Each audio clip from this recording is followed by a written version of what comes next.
हर दिन एक भिखारी दरवाजे के पास आकर भीख मांगता था और घर का मालिक हमेशा घर के बाहर आते ही उसे देखकर फिर जाया करता।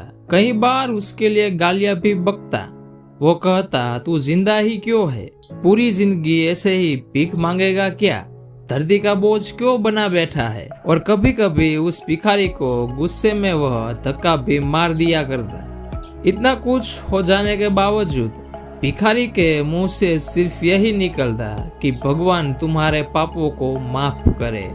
एक बार सेठ को धंधे में बड़ा नुकसान होने की खबर मिली। सेठ बहुत परेशान था कि तभी उसके दरवाजे पर वही भिखारी आया। गुस्से में अपना आपा खोते हुए सेठ ने उस भिखारी को पत्थर दे मारा। पत्थर लगने के कारण भिखारी का सर फूट गया और उसके सर से खून बहने लगा। फिर भी दर्द से कराहते हुए भिखारी ने इतना ही कहा, भगवान तुम्हारे पापों को माफ करे। अब भिखारी वहां से चला गया। सेठ सोच में पड़ गए। भिखारी को पत्थर मारा, फिर भी उसने सिर्फ प्रार्थना की। सेठ का मन शांत हुआ और भिखारी का रहस्य जानने के लिए उसका पीछा करना शुरू कर दिया। भिखारी जहाँ जहाँ जाता सेठ उसके पीछे चला जाता। सेठ ने देखा कि कोई उसको खाना देता, कोई उसको मारता, कोई अपमानित करता तो कोई गाली देता।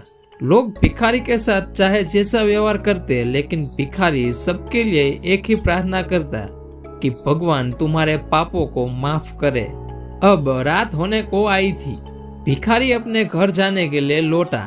वो अपने घर पहुंच गया, लेकिन सेठ अब भी उसका पीछा कर रहा था। एक पुरानी टूटी हुई खटिया पर एक बूढ़ी औरत लेटी हुई थी। काफी कमजोर और बीमार लग रही थी। वह भिखारी की पत्नी थी। अपने पति को वापस आता देख वह खाट से उठी खड़ी हो गई। पत्नी ने अपने पति के भीख वाले कटोरे में देखा तो उसमें सिर्फ आधी बासी रोटी थी। उसे देखकर वह बोली, आज बस इतना ही मिला? और हाँ, आपके सिर से खून निकल रहा है, ये चोट कैसे लगी? बूढ़ा भिखारी बोला, आज बस इतना ही मिला, किसी ने कुछ दिया ही नहीं। सब ने गालियां दी और एक ने पत्थर भी फेंका, इसलिए मेरा सर फूट गया। एक गहरी ठंडी सांस लेकर बूढ़ा भिखारी फिर से बोला, यह मेरे ही पापों का फल है। तुम्हें याद है कुछ सालों पहले हम कितने अमीर थे? क्या कुछ नहीं था हमारे पास?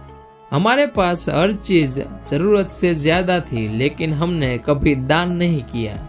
और उससे भी बुरा हमने उस अंधे भिखारी के साथ किया जो हमारे द्वार पर भीख मांगने आया करता था। बूढ़ी पत्नी की आंखों में आंसू आ गए।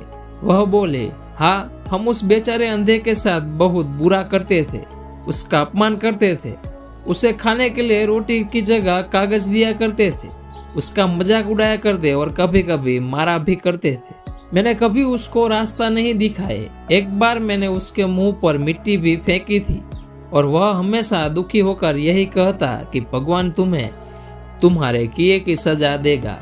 उसका श्राप सच हुआ और हम इस दुख भरी जिंदगी में आ गए। भिखारी बोला, हाँ, उसका श्राप सच हुआ, इसलिए मैं किसी को बद्दुआ नहीं देता, चाहे कोई मेरे साथ कैसा भी बर्ताव करे। मैं हमेशा उसके लिए प्रार्थना करता हूँ। मैं नहीं चाहता कि कोई भी हमारे जैसी जिंदगी का अनुभव करे, किसी को भी हमारे जैसे दुखों का सामना करना पड़े।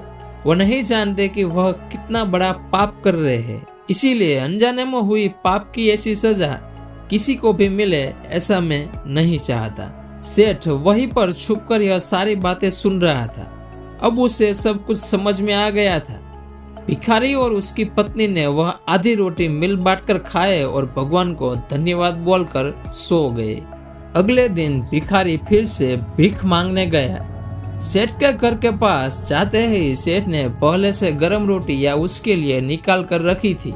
उसे देते हुए सेठ विनम्रता से बोला, माफ कर दीजिए बाबा, मुझसे बहुत बड़ी गलती हो गई है। बूढ़ा भिखारी बोला, भगवान तेरा भला करे। इतना कहकर वह आगे निकल गया।